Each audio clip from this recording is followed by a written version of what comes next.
Bonjour à toutes et à tous, très heureux de vous retrouver pour un nouveau numéro de Ticket Gagnant. Ma compagnie, c'est Léo Gann. Bonjour Léo. Bonjour Mickaël, ravi de vous retrouver. Vous tombez bien puisqu'on va étudier un quintet dans votre spécialité, celle de l'obstacle, et une course ô combien passionnante, la grande course de haie de printemps. Et oui, quelques jours après le prix du président de la République, le plus gros handicap de l'année sur le steeple, eh bien cette fois-ci, c'est le plus gros handicap de l'année sur les haies, la grande course de haie de printemps, 4300 mètres à parcourir. C'est un groupe 3. Et comme toujours dans cette émission, par ailleurs, vous nous accompagnez. Aujourd'hui, c'est Sébastien qui est avec nous. Bonjour Sébastien. Bonjour Sébastien.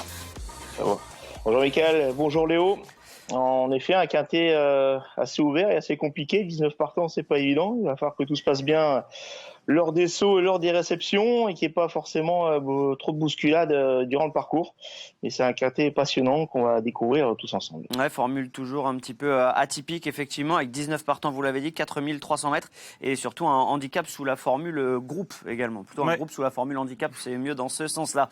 Léo, on découvre donc avec vous les 19 compétiteurs. Eh oui, ils sont très nombreux au départ de cette compétition. Mamix Passion est vraiment incontournable à ce niveau de compétition. Dr Squeeze vient de renouer avec le succès. Lightwave avait montré de la qualité. New President vient lui aussi de s'imposer. Captain est meilleur et capable du meilleur comme du pire. Des chevaux qui ont évolué au niveau groupe, comme Julita Gia. Happy Day est un cheval de classe. Héraliste fait une rentrée, mais lui aussi a montré beaucoup de qualité dans la première partie du tableau. Attention à Casse-la-Laine, à Vision d'Heureux, qui aurait pu faire l'arrivée de cette épreuve l'an passé. Fiction du Berlay a déjà gagné un handicap sur la piste. Et les petits poids comme Pompano et Edream pourraient pourquoi pas tirer leur épingle du jeu. 15h15 pour le départ prévu, et vu le nombre de partants, il faut absolument aller sur equidia.fr. Ah oui, et n'hésitez pas à flasher le QR code qui apparaît à mes côtés pour arriver directement sur la page consacrée. Pas mal d'informations, des stats, des courses de référence, bref, tout ce qu'il faut.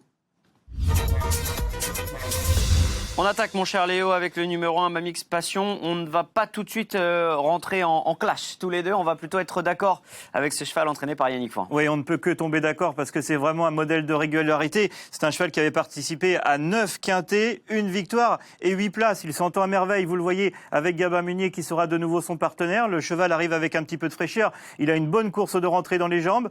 Il a terminé 4e de cette épreuve l'an passé. Alors il était en 59 de valeur. Oui. Aujourd'hui, il est pris en 66,5, mais il a prouvé qu'il était toujours aussi compétitif. Il avait même bien fait dans une course de groupe. Bref, on ne peut rien lui reprocher. Ouais, d'ailleurs, Gabin Meunier, comme vous le voyez sur equidia.fr, part confiant en disant que c'est un super cheval et qu'une belle performance est attendue. À titre personnel, il fait un petit peu penser à Irish Vocation, qui était le gagnant de cette épreuve l'année passée. C'était l'entraînement de Yannick Foin déjà. Et je trouve que le cheval a passé un cap l'année passée et qu'il est capable, à mon avis, de remporter cette épreuve. 3 étoiles sans aucun doute pour Mamix Passion. On enchaîne et on poursuit avec le numéro 2. À présent, c'est Dr Squeeze, un cheval qui a vraiment montré des moyens tout au long de sa carrière, que ce soit sur les haies ou sur le steeple, où il a globalement toujours répondu présent. Il est arrivé dans les box de Michael Serror depuis un petit moment maintenant, où il y a déjà remporté 2 courses. Les pensionnaires de Michael Serror sont en pleine peau actuellement. Et c'est un cheval qui a une très grosse valeur sur le steeple. Elle est un petit peu plus basse en haie. Il a 2 courses dans les jambes. Sa rentrée, à mon avis, est peut-être un petit peu meilleure que ne l'indique son classement. Et je crois qu'en 64 de valeur, il ne faut surtout pas le négliger. J'en fais pas forcément une base pour le succès, mais je crois qu'il ne faut pas l'oublier dans un pronostic. Ouais, on sait qu'avec lui, c'est qu'une question de morale. Alors la dernière fois, il a gagné, c'était en steeple sur les programmes de Fontainebleau, un engagement sur mesure. Oui. Là, il se retrouve au départ d'un groupe 3 sur les haies, handicap gros poids, avec 19 partants. Est-ce qu'il va pouvoir dominer ?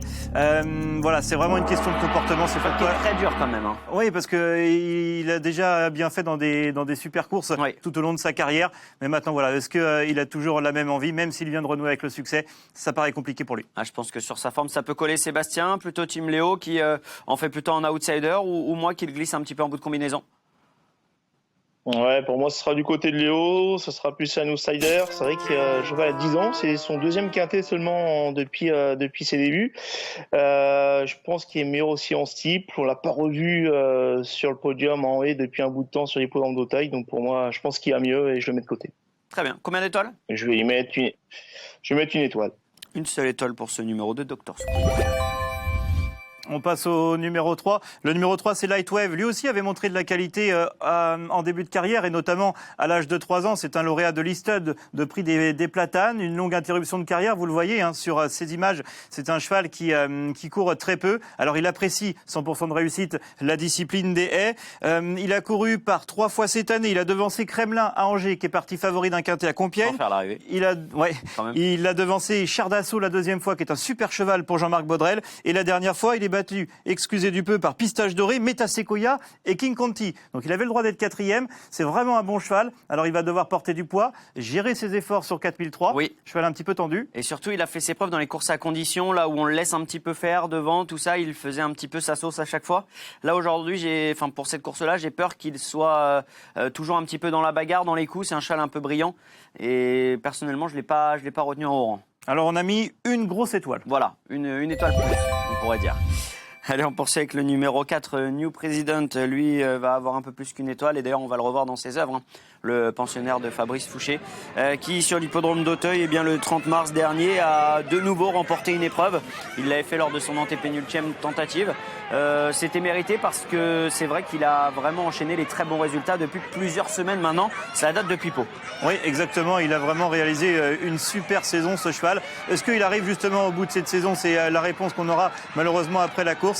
Il a été pénalisé sur cette vidéo quand même. Oui, il ne l'a pas montré du tout, vous avez raison. Il a été pénalisé de 3,5 kg sur cette sortie. C'est un cheval qui a déjà terminé 3e de cette épreuve. C'était en 2023. Fabrice Fouché est vraiment incontournable dans ce genre de catégorie. Donc c'est vrai qu'il apparaît comme une évidence, au moins pour les places. Ouais, comme une bonne base. Et d'ailleurs, je trouve que ce que nous dit Fabrice Fouché sur Equidia.fr relate un petit peu ce que l'on vient de dire. Il ne devrait pas sortir des 5 premiers. Difficile de dire s'il va gagner ou être sur le podium, mais en tout cas, à l'arrivée de cette épreuve, c'est une bonne base comme le prouve sa musique récente. Donc on lui a accordé 2 étoiles, pareil, c'est un petit peu un 2 étoiles plus pour New President. Le numéro 5, c'est Captain. Captain, on le connaît par cœur. Il est capable du meilleur comme du pire. En ce moment, il est plutôt régulier puisqu'il enchaîne les bonnes sorties. On va le revoir en image, ce Captain, dans le prix Jean Granel. Il allait terminer à la 2e place derrière Gurzuf qui ensuite a participé au prix Léon Rambaud sans briller. Captain, donc, c'était plutôt bien. C'est un cheval qui adore pratiquer la course en avant. Il est capable d'aller loin, qui adore le terrain lourd. Est-ce que ça va être suffisant pour ce samedi? Est-ce que ça va être lourd déjà? Il pleut un petit peu sur la région parisienne et c'est annoncé 4,4 collants sur le papier. D'accord. Moi, j'aurais dit que la piste, elle est quand même un petit peu séchée. Et surtout, 4003 et pas vraiment du lourd. Ça m'embête un petit peu pour Captain, qui en plus, sur cette course de référence, arrivait quand même en conditions avancées. On l'avait vu faire tout l'hiver à Cagnes. Il avait été à Pise entre-temps. Et là où certains faisaient une rentrée pour vraiment préparer cet objectif. Je l'ai retenu plutôt dans un second temps. Et moi, je ne l'ai pas retenu. Non, moi non plus, en fait. Du coup, une étoile. C'est quand même des titres. Oui, on est obligé de respecter tous les concurrents de cette épreuve. Et d'ailleurs, je pense qu'il faut respecter Zarflight, le numéro 6. Alors certes, sa dernière tentative n'est pas très bonne. Il est 8e, bien battu contre finalement les mêmes adversaires, ou en tout cas certains qu'il va retrouver. Peut-être plus à l'aise en steeple aussi, mais c'est un cheval qui l'année passée a quand même fait des super choses en haie, notamment lorsqu'il était 2e à Compiègne, battu par Zéphyr de Beaumont. Voilà, c'est un cheval qui a quand même pas mal de classe. Arnaud Chaillet, dans ce genre d'épreuve, j'ai l'impression qu'on ne peut pas éliminer. Et j'ai toujours eu vraiment un affect particulier pour ce cheval, donc je l'ai gardé. Et j'ai un petit peu forcé la main de Léo pour les étoiles. Ouais, ce qui m'embête un peu, c'est la forme du cheval, c'est la forme de l'écurie qui a du mal à gagner cette saison sur l'hippodrome d'Auteuil. Donc on lui a tout de même attribué 2 étoiles parce que c'est un cheval qui a montré de la qualité. À l'image de Lightwave, 2 étoiles, ça se joue à pas grand-chose. J'avouerai vous avoir un petit peu forcé la main sur celle-ci. Je m'en excuse. Le 7 Loufast, régulier ces derniers temps. Il ne l'était pas toujours en début de carrière il y a quelques saisons. Là, ça se passe plutôt bien. 5e, il a plus trop de marge pour gagner une course comme ça, ce Loufast. Lui aussi apprécierait qu'il pleuve sur l'hippodrome d'Auteuil. 5e, Loufast. Oui, les 4003 vont l'avantager. Un terrain plus lourd l'aurait également aidé dans sa tâche. Mais avant le coup, ça paraît un petit peu compliqué. On va lui accorder une seule étoile. Poursuit avec le numéro 8, c'est Giulietta Gia, que l'on connaît plutôt sur le steeple ces dernières semaines. C'est néanmoins une jument qui a des titres tout à fait honorables en haie. Elle avait gagné notamment une bonne course sur l'hippodrome d'Auteuil. J'ai pas été hyper emballé. En plus, c'est une jument qui doit se monter un peu off. Elle va parfois aussi devant. Oui. Mais la dernière fois, on avait attendu. J'ai l'impression que si elle va devant, il va y avoir un peu trop la guerre. J'en ai préféré d'autres dans cette épreuve. Je trouve que ses principaux titres sont en steeple récent. Ah oui, parce qu'il y a beaucoup de chevaux pour aller devant et peut-être cette Giulietta Gia qui s'entend à merveille avec James Rivley, mais sa rentrée n'est pas convaincante. Elle est 4e sur 4, très loin du prix journaliste. Est-ce qu'elle est prise à sa juste valeur là comme ça en haie? C'est assez haut. C'est pas évident. 62 de valeur pour cette Giulietta Gia à qui on accorde une seule étoile malgré la présence de James Rivley en selle. Attention, c'est peut-être le gagnant de cette course, le numéro 9, Happy Day. Pourquoi je dis ça? Parce qu'il a beaucoup de choses dans son jeu. C'est un cheval de classe qui avait vraiment montré de très jolies choses en début de carrière. C'est un cheval qui a du rythme, qui pourrait aller de l'avant et qui peut aller loin. Là aussi, s'il pleut, ça ne va surtout pas le déranger. Et c'est un cheval qui va apprécier la distance. Il a déjà gagné sur 4003. Il a déjà gagné son handicap en 61 de valeur. Aujourd'hui, il est pris en 61,5. Il a déjà bien fait sur l'hippodrome d'Auteuil. Une course de rentrée, donc de la fraîcheur. L'écurie de Daniel Amélé avec Léopold Bréchet, ça se passe vraiment bien en ce moment. Je pense qu'il est vraiment capable de gagner une course comme ça. 0 sur 2 dans les handicaps à Auteuil et malgré ses 8 ans, c'est un cheval qui est encore d'une part compliqué à gérer dans le rythme. Il peut parfois confondre vitesse et précipitation et parfois dans ses sauts. Sur l'hippodrome d'Auteuil, c'est complètement rédhibitoire. Il n'a jamais réussi dans les handicaps à Auteuil. Il en a gagné un certes à Compiègne où on l'avait laissé faire en allant de l'avant. C'est un cheval qui a énormément de qualité, je vous rejoins là-dessus. Mais pour gagner une grande course de printemps avec 19 partants, il faut de la maniabilité et un cheval parfait et c'est pas le cas d'Happy Day pour moi.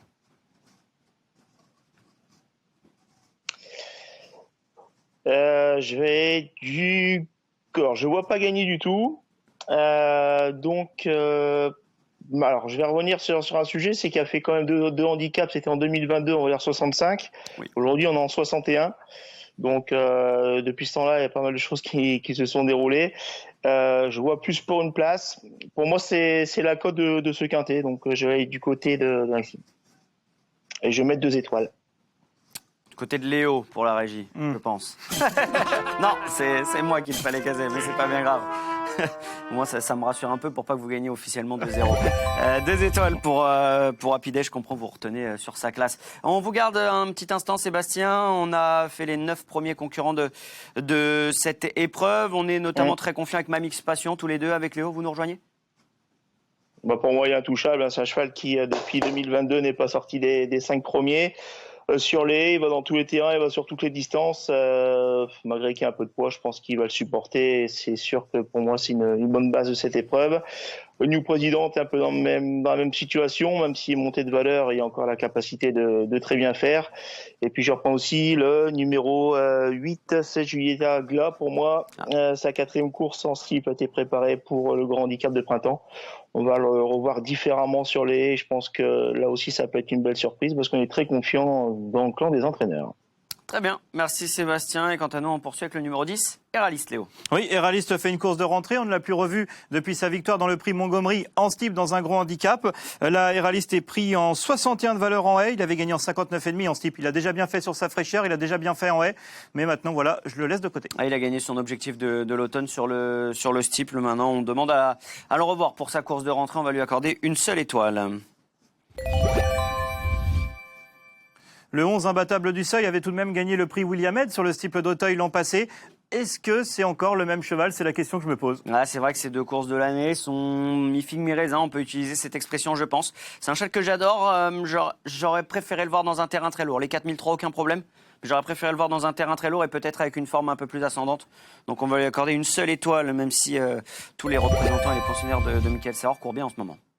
On poursuit avec le numéro 12, Castle Allen. Tiens, Simon Planck avait gagné avec un imbattable du Seuil. Simon Planck, il a très peu de métier en obstacle. Il a monté seulement 3 fois. Mais maintenant, la classe de Castle Allen peut faire la différence. C'est un cheval qui, la dernière fois, a juste manqué d'une course. Il a pris l'avantage entre les 2 dernières haies. Il a certainement été préparé avec beaucoup d'applications. Et sa préparation s'est passée pour le mieux, comme nous le confirme Hugo Mérienne. Un cheval qui avait gagné une listed en début de carrière.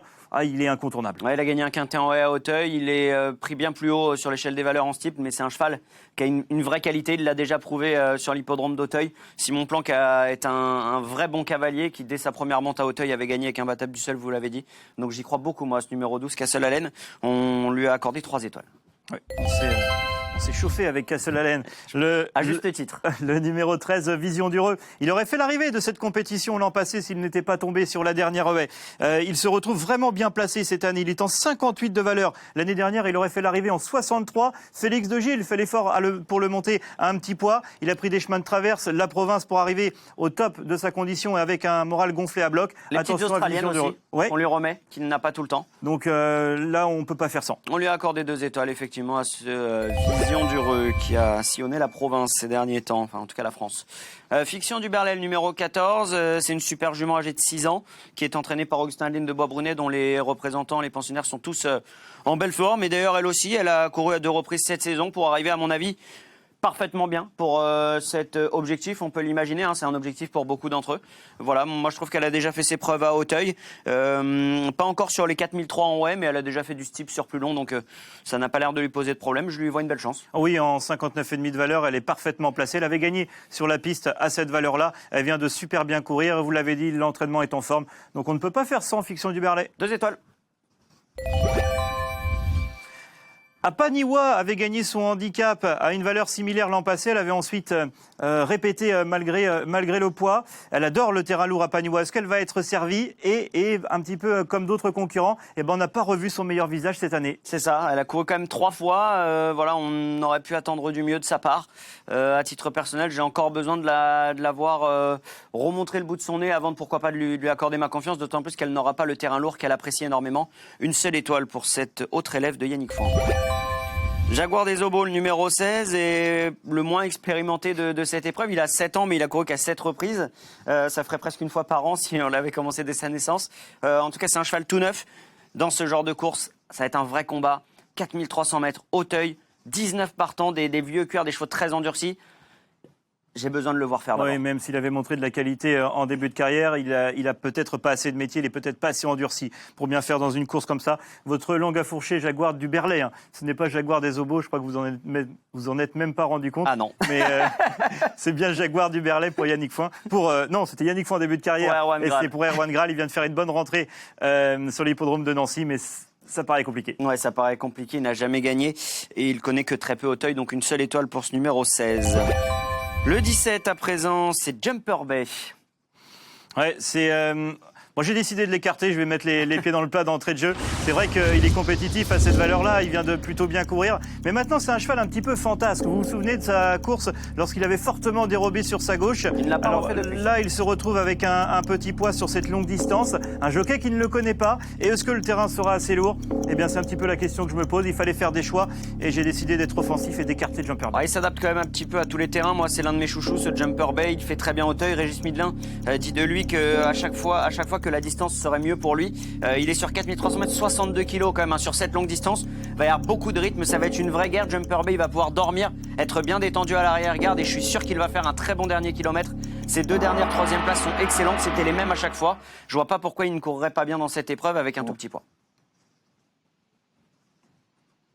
Ouais, je pense qu'il a terminé 3e de la course référence. Aujourd'hui, il y a un petit poids en bas de tableau, 62 kilos. Je pense que c'est une chance aussi pour faire l'arrivée.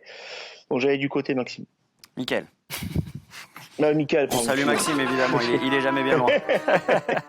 Voilà, de Mickaël. Donc je vais mettre 2 étoiles pour ce numéro 17, Jumper Bay. Ah, vous me faites plaisir, ça m'aurait embêté de perdre ce duel parce que vraiment j'aime bien Jumper Bay. Allez, on poursuit, on enchaîne avec Pompano, le numéro 18. On le connaît par cœur, celui-ci. On précise que tous ces chevaux-là sont un petit peu remontés au poids. Oui, à partir du 16, ouais. Un petit peu remontés au poids de manière assez légère pour participer à ce quintet-là. Et ben Pompano, il faut pas avoir de problème de cœur quand on joue parce que tout le temps dans le virage final, il est battu. À la dernière haie, il est souvent plutôt 5, 6, 7, 8e. Et pourtant, pour finir, il est tout le temps 2e ou 3e comme sur ces images. Oui, il a toujours son passage à vide avant de bien se relancer. La piste était plus rapide ce jour-là, donc il faut qu'il pleuve pour ce Pompano qui va devoir affronter ses aînés. C'était un quintet que de 5 ans, hein, comme vous l'avez vu sur ces images, mais il est compétitif à cette valeur. C'est vrai que c'est difficile de lui reprocher quoi que ce soit et il va sans doute être encore une fois à l'arrivée. Hein. Et vu son style, les 4003 peuvent l'avantager, donc on va lui accorder 2 étoiles à ce numéro 18, Pompano, qui est quand même extrêmement régulier. Vous aviez votre chouchou avec Jumper Bay. Moi, j'ai ma chouchoute, le numéro 19, E-Dream, qui a vraiment réalisé là un super début de saison. C'est une jument qui fait absolument toutes ses courses et qui va se plaire sur l'hippodrome d'Auteuil. Il lui faut de grandes lignes pour qu'elle soit bien détendue à l'arrière. Tanguy Andrieux n'a pas son pareil pour faire ça. C'est le tenant du titre de cette épreuve. Je pense qu'elle est vraiment compétitive, même si elle a été rehaussée au poids, mais avec un petit poids sur cette longue distance, dans un terrain qui sera tout de même bien souple. Eh bien, j'ai l'impression qu'elle peut venir pimenter les rapports. Vous avez utilisé les mêmes arguments que pour Jumper Bay, c'était contre Jumper Bay, là c'est en la faveur d'E-Dream. Non mais E-Dream, effectivement, c'est une super jument, elle fait toutes ses courses et on lui a accordé 2 étoiles en étant assez d'accord. Une seule étoile? Ah, je pensais qu'on lui en avait accordé. C'est vous qui décidez. Donc, non, du coup, pas du tout, c'est pas vrai. Range derrière vous. C'est pas vrai, Léo. Sébastien, on vous retrouve là, c'est vous qui décidez. Quel est votre coup de cœur de la 2e partie de peloton? Ça sera Vision d'Urieux, le numéro 13. Je pense que, vu ses performances, ils l'ont déclassé au poids pour courir ce handicap de printemps. FDG étincelle, je pense que c'est son choix en plus. Donc pour moi, c'est le coup de cœur de cette deuxième partie de tableau. J'aime bien aussi le représentant d'Elisabeth Haller. Je pense que c'est un cheval très froid. Il va courir pour la première fois 4300 mètres et ça sera mieux pour lui. En plus avec un petit poids, donc je pense que ce numéro 18 Pompareno sera aussi une bonne chance dans le quintet. Très bien, Sébastien. Eh bien, écoutez, tout de suite, ça va être l'heure du choix pour vous. Ça ne va pas être évident à faire. Bah si, moi je pense qu'il va vous choisir parce que Vision du Rue. Eh oui, FDG pour Félix de Gilles, magnifique par contre. J'ai jamais entendu non plus. Je suis parti d'Apideh, je pense qu'il est vraiment capable d'aller loin dans cette course-là, c'est un cheval de classe. L'As Mamix Passion, on en a parlé en bien, c'est évident. Castle-Allen, le 12, le 13, Vision du Reux, il est là, Vision du Reux, le 14, Fiction du Berlay, le 3, Lightwave, et bien sûr le numéro 19, Idream. Il en manque peut-être un ou deux, mais les bases sont là, et elles sont très haut. 10,50 € en flexi 25%. De toute façon, le match était plié avant l'émission sans vouloir tout révéler aux spectateurs, mais le match était déjà plié.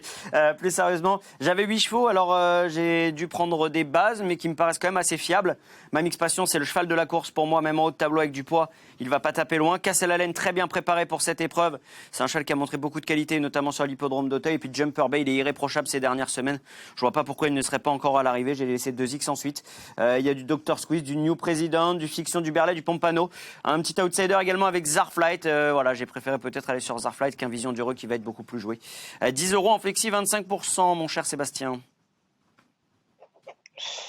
Vous m'arrangez pas la situation, messieurs, parce qu'il y en a un peu partout, comme toujours. Alors je vais du côté de Léo, pourquoi ? Parce que je pense que dans ce quintet, prendre une base avec 3 chevaux, c'est très compliqué, qu'il faut mieux allonger la sélection. Donc je pense que celui de Léo, au niveau du jeu, est mieux dans ce quintet. Mais attention, il manque quand même des chevaux. Hein. Il manque New President, il manque Pompano, il manque des chevaux. Voilà. Il manque du budget, mais effectivement. Voilà, c'est un quintet très très ouvert, très compliqué et je pense qu'on aura aussi des belles surprises. Merci beaucoup Sébastien, ticket évidemment remboursé par Equidia. Bravo, merci Léo. Merci à vous. Et puis rendez-vous à 15h15 ce samedi pour le départ de ce quintet sur l'hippodrome d'Auteuil. Bonjour à tous.